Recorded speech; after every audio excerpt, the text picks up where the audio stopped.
Hello दोस्तों, मैं पंकज स्वागत करता हूं आपके अपने यूट्यूब चैनल अजय एकेडमी में। तो चलिए आज फिर हाजिर हूं। ये हमारी ईबीएस की क्लास नंबर 16 है, जिसका ये पार्ट सेकंड है।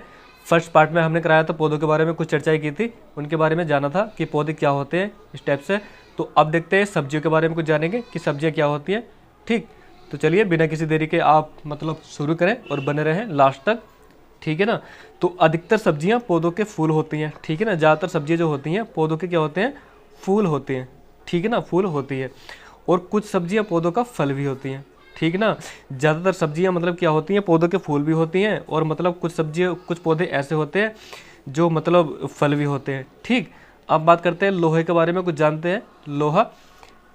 ठीक, इसमें क्या है, लोहा सबसे ज़्यादा जो पाया जाता है किसमें, आयरन सबसे ज़्यादा पाया जाता है किसमें, गुड़ में, आंवला में और हरे पत्तेदार सब्जियों में मिलता है, ठीक है ना।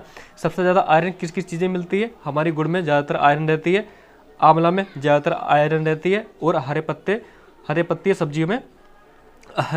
सब्जियों में मिलता है, ठीक है ना। तो ज़्यादा से ज़्यादा आयरन के लिए हमें क्या है कि गुड़ और आंवला और हरे पत्तेदार सब्जियों का सेवन करना चाहिए, जिससे हमें फुल मात्रा में आयरन मिल पाए, ठीक है ना। तो चलिए आप देखते हैं नेक्स्ट पॉइंट। सब्जियों का बहुत महत्व होता है, क्या है, यह अपने विटामिन ए, खनिज और आहार फाइबर सामग्री के कारण मानव स्वास्थ्य के लिए आवश्यक है। क्या है, सब्जियों का बहुत ज़्यादा महत्व होता है, यह अपने विटामिन ए, खनिज और आहार फाइबर सामग्री के कारण मानव स्वास्थ्य के लिए आवश्यक है, ठीक है ना। मानव के स्वास्थ्य के लिए बहुत ज़्यादा ये आवश्यक है। ठीक, चलिए आगे देखते हैं। अब देखिए सबसे ज़्यादा प्रोटीन जो पाई जाती है, सबसे ज़्यादा प्रोटीन किस में पाई जाती है, फूल गोभी और ब्रोकली, दोनों ही प्रोटीन वाली सब्जियां हैं, ठीक है ना। सबसे ज़्यादा प्रोटीन किस में, फूल गोभी और ब्रोकली। ठीक, ये दोनों ही क्या है, हाई प्रोटीन वाली सब्जियां होती हैं, ठीक है ना। इस बात को अच्छे से ध्यान रखें। और एक अच्छी सी बात है कि शायद नई बात भी लगे आपको कि हमारे देश की राष्ट्रीय सब्जी क्या है हमारे देश की, तो हमारे देश की राष्ट्रीय सब्जी है कद्दू। इसको अच्छे से ध्यान रखना, ठीक है ना। जो हमारे देश की राष्ट्रीय सब्जी है तो वह कौन सी है, कद्दू है। ठीक, अब देखिए कि विदेश से आने वाली सब्जियां कौन कौन सी हैं, जो हमारे इंडिया से ना होकर जो विदेश से सब्जियां आई हैं वह कौन कौन सी हैं। तो देखें, नंबर 1 हरी मिर्च, ठीक, हरी मिर्च, टमाटर और आलू, ये तीनों सब्जियां कहाँ से आई हैं, ये आई हैं साउथ अफ्रीका से, यानी कि दक्षिण अफ्रीका से, अमेरिका से। क्या, कहाँ से आई हैं, हरी मिर्च, टमाटर और आलू कहाँ से आई हैं, साउथ अमेरिका से ये तीनों सब्जियां आई हैं। उसके बाद बात करेंगे कि गोभी और मटर ये कहाँ से आई हैं, ये आई हैं फ्रॉम यूरोप, यानी कि यूरोप से ये सब्जी आई हैं। गोभी और मटर कहाँ से आई है, यूरोप से आई है, ठीक है ना। अब देखते हैं कॉफ़ी, बीन्स या भिंडी, ये तीन सब्जियां कौन कौन सी हैं, कॉफ़ी, बीन्स और भिंडी, ये कहाँ से आई हैं, ये आई हैं अफ्रीका से, ठीक है ना। अब देखते हैं सोयाबीन कहाँ से आई है, सोयाबीन आई है चीन से। तो इस बात को अच्छे से ध्यान रखना कि सीटेट में ये पूछ लेता है कि ये सब्जी कहाँ से आई है, हरी मिर्च कहाँ से आई है, टमाटर कौन से विदेश से आई है, इस टाइप से। तो ये सारी चीज़ें पूछ लेता है वो, एक नंबर में जो भी है अच्छे से पूछता है सीटेट में। ये इसकी कोरिंग चीज़ें हैं जो ये इंपॉर्टेंट पॉइंट्स हैं जो सीटेट में पूछता है, हर शिफ्ट में पूछता है, पूछा गया है। जो पिछले ऑनलाइन एग्जाम हुए हैं, ऑनलाइन ऑफलाइन में भी ये सारे अच्छे लेवल पे पूछता है। ठीक, तो अच्छे से याद करना। देखते हैं, अब बात करेंगे कि जल्दी ख़राब होने वाले कुछ और दिनों तक रखे जा सकने वाले फल और सब्जियां। हम बात करेंगे कुछ इस टाइप से बात करेंगे, क्या है, जल्दी ख़राब होने वाले और कुछ दिनों तक रखे जा सकने वाले फल और सब्जियां, ये कौन कौन सी हैं। तो देखें कि जल्दी ख़राब होने वाली सब्जियां कौन कौन सी हैं। जैसे पालक हो गया, है ना, पालक जल्दी ख़राब हो जाता है, केला भी जल्दी ख़राब हो जाता है, फूल गोभी, है ना, टमाटर, खीरा और अंगूर, ये बैंगन, ठीक है। इन चीज़ों का अगर देखभाल ना करें तो ये चीज़ें जल्दी से ख़राब हो जाती हैं। ठीक, अब देखते हैं जल्दी ख़राब ना होने वाली कौन कौन सी सब्जियां हैं। लौकी हो गई, आलू हो गया, प्याज, नाशपाती, चीकू, अदरक और अनानास, ये वो चीज़ें हैं जो आसानी से जल्दी ख़राब ना होती है, ठीक है ना। तो चलिए आगे बात करते हैं। आगे हम बात करेंगे किसकी, घास की, यानी ग्रास की।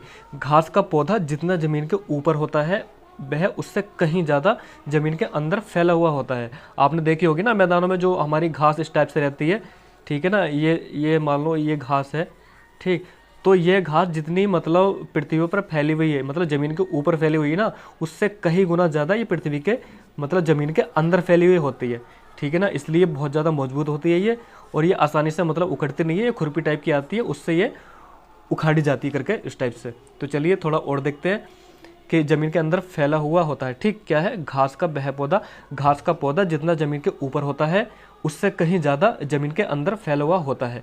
घास की जड़ें बहुत ज़्यादा मजबूत होती हैं, इन्हें खुरपी से खोद कर निकाला जाता है। इनकी जो जड़ें रहती है ना घास की, जो कि मतलब घास में अच्छे लेवल पर मतलब ज़मीन के अंदर बहुत ज़्यादा फैली हुई होती हैं, जो इनकी जड़ें होती हैं बहुत ज़्यादा मजबूत होती हैं। ठीक है ना, तो आसानी से उखड़ती रही है, बस खुरपी से खोद कर निकाला जाता है इन्हें। ठीक, अब देखते हैं पादपों में पारिस्थितिकी अनुकूलन।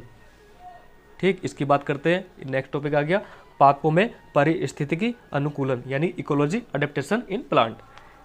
ठीक, तो अब देखिए कि जलोद्भिद यानी कि हाइड्रोफाइट्स, ये पौधे बहुत अधिक जल वाले स्थान पर पाए जाते हैं। जो जलोद्भिद होते हैं ना, यानी कि हाइड्रोफाइट करके, तो यह पौधे जो होते हैं बहुत ज़्यादा जल वाले स्थानों पर पाए जाते हैं। ठीक है, जहाँ पे बहुत ज़्यादा जल होता है ना, बहुत ज़्यादा कह सकते हैं मतलब ओवर जल करके, तो ये पौधे वहाँ पर जल पाए जाते हैं, ज़्यादा जल वाले स्थानों पर पाए जाते हैं। ठीक है ना, अब देखते हैं समोद्भिद यानी कि मेसोफाइट्स। ये क्या है, ये पौधे सामान्य स्थानों पर उगते हैं। इसके अंतर्गत वन, बाग, बगीचे, खेत। अब बात करते हैं किसकी, मेसोफाइट की, तो इसके बारे में थोड़ा जानते हैं। यह पौधे सामान्य स्थानों पर उगते हैं। क्या है, ये पौधे सामान्य स्थानों पर उगते हैं। इसके अंतर्गत वन, बाग, बगीचे, खेत, ये सारे पौधे ये आते हैं। ठीक है ना, वन, बाग, बगीचे, खेत, ये सारे स्थान आते हैं।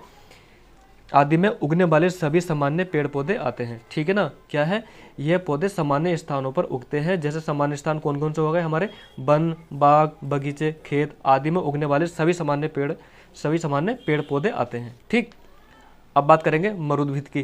ठीक है ना, जीरोफाइट की। तो चलिए देखते हैं कि इन पौधों को क्या है, इन पौधों को मरुस्थलीय पौधे भी कहते हैं। ठीक है ना, डिजर्ट प्लांट्स भी कहते हैं। इन पौधों को मरुस्थलीय पौधे भी कहते हैं, जहाँ मिट्टी में पानी की कमी होती है और तापमान मतलब अधिक होता है। तो वाटर तो कम रहता है और टेम्परेचर जो है हाई रहता है। ठीक है ना, टेम्परेचर प्लस रहता है। ठीक, इस टाइप से जैसे कैक्टस वगैरह हो गया, इस टाइप से। ठीक, अब देखते हैं लवणोद्भिद। ठीक है ना, हेलोफाइट्स। ठीक, अब इसके बारे में देखते हैं क्या होलोफाइट्स क्या है। जो पौधे खारे जल वाली जगहों पर पाए जाते हैं, जो पौधे खारे जल वाली जगहों पर पाए जाते हैं। ठीक है ना, होलोफाइट्स क्या होते हैं, जो पौधे खारे जल वाली जगहों पर यानी कि स्थानों पर पाए जाते हैं। ठीक है ना, इन्हें कहते हैं होलोफाइट्स। तो चलिए आगे देखते हैं, कर देंगे। एक विधि है कि ड्रिप यानी कि टपक सिंचाई विधि, ड्रिप मेथड भी कहते हैं इसको। तो इस विधि में सिंचाई के जल को पौधे के जड़ छेद यानी कि रूट एरिया में बूंद बूंद करके दिया जाता है। ठीक है ना, इस विधि में सिंचाई के जल को पौधों के जड़ छेद यानी कि रूट एरिया में बूंद बूंद करके दिया जाता है। इस विधि में एवेपोराइजेशन यानी कि बाष्पीकरण की क्रिया द्वारा जल हानि के बराबर होता है। ठीक, जल हानि के बराबर होती है। तो इस विधि में पीवीसी की पाइपलाइन खेती में बिछाई जाती है। ठीक है ना, तो ये रही हमारी part second, class number ABS की क्लास 16 का पार्ट सेकंड है ये। अब बात करेंगे पार्ट थर्ड की, है ना, जो कि कल कराएंगे। ठीक, पार्ट थर्ड की, तो अच्छे से बने रहें, दोनों पार्ट अच्छे से देखें।